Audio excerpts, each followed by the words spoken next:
14 novembre 2022. Le show commence directement avec un match entre Bobby Lashley et Mustafa Ali.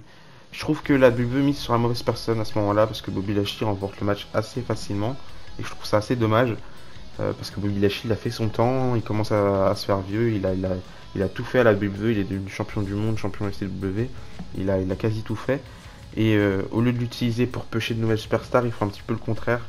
C'est vrai que j'aurais quand même eu un peu de mal à voir Mustafa Ali battre Bobby Lashley, mais on aurait pu faire quelque chose avec ça.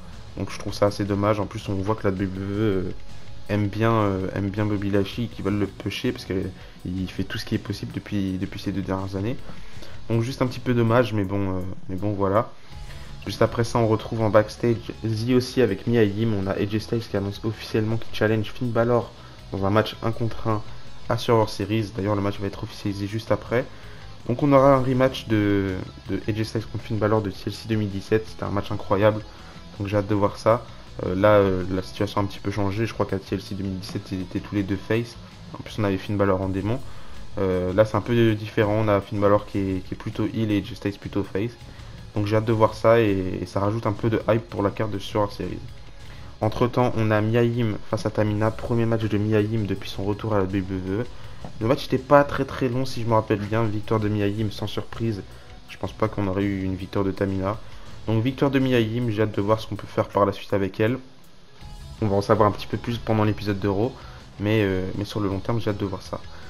Ensuite, on a un autre match sans simple, cette fois-ci entre Matt Riddle et Chad Gable. On est encore en plein dans cette feud. Enfin, je sais même pas si c'est une feud parce que c'est tellement peu intéressant. Entre Matt Riddle et Elias face à Chad Gable et Otis. D'ailleurs, je crois que la semaine prochaine, on a un match en tag entre les deux. Donc la victoire de Chad Gable, je n'ai pas vraiment apprécié le match. J'aime bien voir Chad Gable catcher parce que c'est un bon catcheur et pareil pour Matt Riddle. Mais j'espère mieux pour les deux. Enfin, pour Chad Gable, en vrai, ça me dérange pas qu'il reste dans la division pendant la division par équipe. Mais pour Matt Riddle, quand même, j'espère mieux par la suite. Là, il est vraiment dans un truc pas ouf et c'est juste assez dommage. Juste après ça, on a le Miz TV avec le Miz qui est dans le ring. Il va se faire interrompre par Johnny Gargano. Et en gros, on a le Miz qui va accuser Johnny Gargano d'inventer, pas forcément d'inventer, mais de parler de cette histoire avec Dexter Lumis juste pour que les gens scandent son nom. D'ailleurs, ça a bien fonctionné parce que Johnny Gargano, il se fait acclamer dès qu'il arrive dans le ring. On a le Miz qui dit qu'il en a marre de cette histoire, il est désolé, il veut juste plus en parler, il veut passer à autre chose. Donc là, Johnny Gargano, il est d'accord avec lui.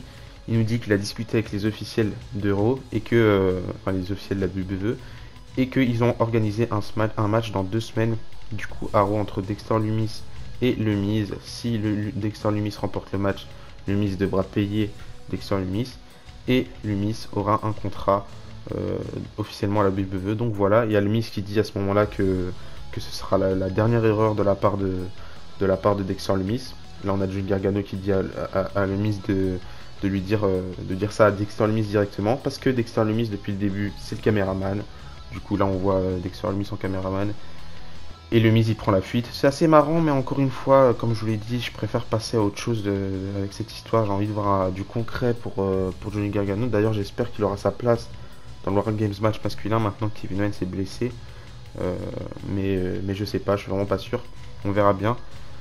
Juste après ça, entre temps, on a un match entre Dominic Mysterio et Shelton Benjamin, match en simple. J'ai pas forcément apprécié le match, ça fait un match de plus et ça fait plaisir de voir encore une fois Shelton Benjamin à Raw parce que la semaine dernière il était déjà présent.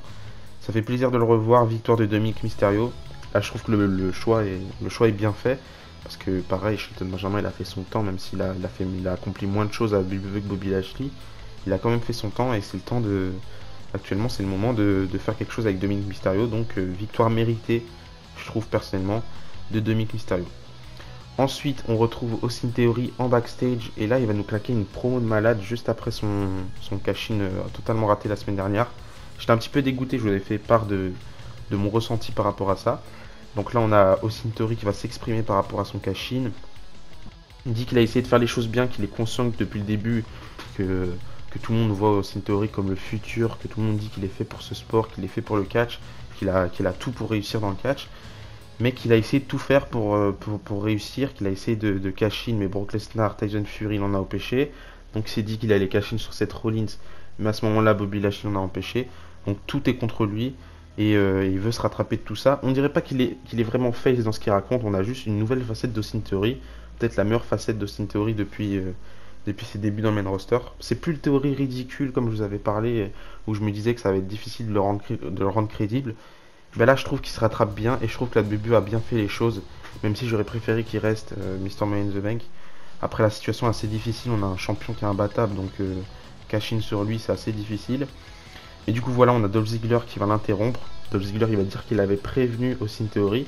Et je trouve ça bien qu'on fasse le lien avec ça, parce que c'était il y a quelques semaines déjà, voire 2-3 mois, où on a eu cette confrontation entre Dolph Ziggler et Austin Theory. Et j'aime bien le fait qu'on rappelle ça. Par exemple, avec Vince McMahon, ça serait jamais passé, ou alors des années après. Du coup, là, on a Dolph Ziggler qui va critiquer Austin Theory, qui va dire qu'il a fait le pire cash-in de tous les temps. Donc là, on a Austin Theory qui dit qu'il en a juste marre, qu'on le traite comme le futur, qu'on le traite comme un bébé. Il est le présent et il va le prouver ce soir en affrontant Dolph Ziggler dans le ring. Donc on a Dolph Ziggler qui accepte le challenge. Donc on aura un match un peu plus tard entre les deux. Entre temps, on a Io Sky face à Dana Brooke. Encore une fois, match pas très très long et match sans réel suspense. Victoire de Io Sky, mais ça fait plaisir quand même de l'avoir catché en solo. Donc victoire de Io Sky. Juste après le match, on a Mia Yim qui débarque et qui dit qu'elle a beaucoup réfléchi par rapport à Wargames et qu'elle réfléchissait en quel team elle allait se mettre. Et elle décide de rejoindre la team de Bianca Belair. Donc voilà, on a maintenant 4 membres dans la team de Bianca Belair. Pour l'instant, encore 4 membres dans la team de Damage Control. J'ai hâte de voir qui seront les prochaines participantes. On en saura un petit peu plus pendant l'épisode d'Euro. Mais surtout pour le dernier membre de la team du Wargames masculin, la team des Face. J'ai hâte de voir ça et je sais vraiment pas à quoi m'attendre vu que Kevin Owens est blessé pour le moment. Donc voilà. Entre temps, du coup, on a le match entre Austin Theory et Dolph Ziggler. J'ai bien aimé le match, même si le match il se termine sur un no contest. Parce qu'on voit une nouvelle facette, encore une fois, d'Austin Theory, qui est vraiment énervé, qui est vraiment là pour se rattraper. C'est son moment maintenant, c'est plus je fais des selfies, c'est plus Austin Theory là.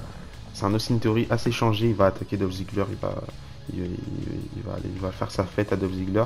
Donc l'arbitre a arrêté le match. Donc ça se termine en no contest. Ensuite en backstage on retrouve Damage Control qui discutent ensemble et on a Rhea Ripley qui vient les interrompre. Rhea Ripley elle dit que si Mia Yim fait partie de la team des Face, bah du coup elle fera partie de la team Damage Control. Donc c'est pas comme si c'était incohérent, c'est pas comme si c'était totalement incohérent. Parce qu'on a une rivalité entre Rhea Ripley et Mia Yim. Donc on a Mia Yim qui se range de la team des Face, Rhea Ripley qui se range dans la team des Heels. Donc je trouve ça sympa. Mais j'ai hâte de voir qui sera la dernière participante de la team des Face. Parce que pour l'instant il n'y a que 4 membres et 5 du côté de la team des Heels. Donc voilà. Et enfin on passe au main event, Seth Rollins face à Finn Balor. J'aime beaucoup les matchs entre Seth Rollins et Finn Balor. De base c'était un match sans enjeu, pas pour le titre n'était pas mis en jeu, mais je crois que à la dernière minute on nous a annoncé que c'était un match pour le titre finalement. Du coup on a Finn Balor Seth Rollins qui défend son titre face à Finn Balor. Le match était plutôt bien, j'étais pas méga concentré pendant le match, c'est surtout ce qui se passe après qui est intéressant. Donc on a Rollins qui remporte le match avec son curb stomp, donc Finn Balor qui perd son premier match depuis longtemps, j'ai l'impression à Raw, ça fait longtemps qu'il a pas perdu. Mais du coup juste après le match on a Austin Theory qui débarque et qui va juste attaquer Seth Rollins, donc il va le rouer de coups, il va l'envoyer dans l'escalier et il va terminer. C'est même l'Euro qui se termine comme ça avec Austin Theory qui prend le titre des États-Unis juste au-dessus de Seth Rollins. Donc voilà, ça peut nous annoncer une petite feud pour la suite. Après, je suis un petit peu perdu par rapport au titre des États-Unis parce qu'on avait une rivalité qui commençait entre Seth Rollins et Mustafa Ali qui a pas l'air de continuer. Ça, c'est juste dommage, mais bon, voilà, on peut pas faire autrement.